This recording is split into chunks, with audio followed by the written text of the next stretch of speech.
mainstream media simply should drive most of us crazy. And let me explain. It is imperative for us to understand something here. Nobody has asked Donald Trump any serious questions, but they don't ask the serious questions, because they understand that Donald Trump is incapable of answering them. And of course, as what bullies would do is he'd likely snap back or do what he did in the 60-minute interview several years ago, where he simply walked out. So let's be clear here. There isn't equity here in the way these two candidates are treated. Now, let's start this way. Yesterday, Kamala Harris went on to 60 Minutes to discuss, to do what every presidential candidate does on 60 Minutes every year. Donald Trump copped out. He decided he doesn't want to do it. And one of the reasons that he doesn't want to do the 60-minute interview is he doesn't want to be fact-checked. But of course, you do interviews, and all your interviews should be fact-checked. And a real news media would fact-check you to make sure, as a news program, what they're doing with their audience is presenting to their audience a something the audience can say, okay, this is what the candidate said. These are the questions that the host asked. And then we analyze whether these are true. And if you take a look at what happened with Kamala Harris and the CBS interviewer, as she's speaking, there are times that they cut in and they give a more expansive view based on actual news. That's what a news program is supposed to do. And by the way, they didn't in doing their fact checks on Kamala Harris, they didn't find anything that she said that was a lie or whatever. They may not have agreed with the way that she said she would solve certain things. But one of the things that irks me mostly is the difference in treatment that someone like Kamala Harris would get. Even within this 60-minute interview, the way she was handled by the host showed a bit of disrespect, the way he interrupted her, as opposed to how they deal with Trump, as she's given an answer. But pardon me, Vice President, what I'm asking you is, hey, it is fine to do that if that is how you deal with every single presidential candidate. My contention is, and provably so, is that they take more liberties when it's women, specifically when it's someone like Kamala Harris. I want you to, but the thing is, she answered the questions. There was no question left unanswered. Whether you like the answers or not, that's debatable, but she answered the question. And that's why it was disconcerting for me to see how Andrea Mitchell, a reporter that, while I think is sort of on the conservative side, to everyone who is honest, she picked up a right-wing talking point. I want you to listen to this, and then we'll take it on the other side. It's very short.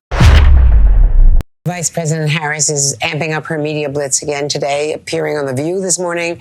She'll join Howard Stern in the next hour. Then tonight, she'll be on The Late Show with Stephen Colbert. The interviews follow her sit-down, of course, with 60 Minutes, where she targeted Donald Trump for backing out of doing an interview with the program. But with just 28 days to go, some voters still feel they don't know enough about the vice president. When pressed about immigration, the economy, paying for her policies, the vice president appeared to struggle with her answers. Democratic National Committee Chairman Jamie Harrison. Great to see you, Chairman Harrison. Well, less than a month ago, the Nonpartisan Committee to Protect the Budget says Donald Trump's proposals would add more than $7 trillion to the debt, but hers would add more than $3 trillion. So he's not being specific at all. Let me, posit that. Does she have to be more specific? Are people demanding more from her because they don't know her as well? Now, hear ye. She said, Andrea Mitchell did say that somehow Kamala Harris had some problems answering questions about how she would pay for the programs that she wanted. Or, there is not one question that CBS showed her answering where she had any problem whatsoever telling what her beliefs were and pointing out what she intended to do. There was absolutely no question left unanswered. Moreover, in when he asked her how is she going to pay for it, she expressed it. She said, I am going to raise taxes on those people who have pretty much gotten a free ride all this time. So, question asked, question answered. Do you want to know how much of that is going to be capital gains tax? How much of that is going to be raised income tax? How much of that will be an excise? That is done when you're putting policy together. She gave the framework, a framework that Donald Trump is unable to articulate. Now, here is the other thing that we ought to be cognizant about, because this is very important. He then threw a wrench in. Hey, what happens about the Senate? Meaning many people sort of have the belief that the Senate is going to flip. I mean, I know they're concerned about where Tester is in the race, and I think the Wisconsin race has been called a toss-up now. Of course, they don't put into the equation that Texas is is on the margins right now, as well as Alcacel in Florida, which could actually be, we could have a great night in which our Senate is +2, or we could have a lousy night where we are -2, right? I mean, you don't know. I mean, it all depends on turnout. And if we get the turnout that we are expecting, we are going to blow past all the projections that we've had thus far. But let's get real. The bottom line is she answered the questions completely.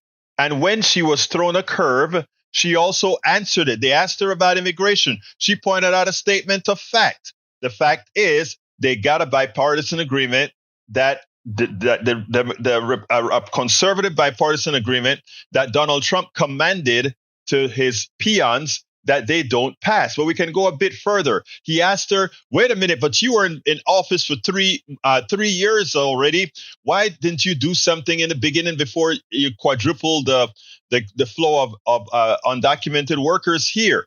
And there are two answers, right? One is, number one, I am not the president. Number two, the president sent me to do a job that I did, and that job took some time before the results are noted. But more importantly, everybody talk about CBS asking the right questions. Why don't CBS, who should have the body of knowledge, point out what the real reason is for the influx of people into the country? I mean, CBS has all the reports that understand the answers. They understand what the issues that we have done overseas. They understand the technicalities that could actually mitigate these types of flows of people if we took care of what Kamala went to Guatemala to do and to these other Central American countries to do.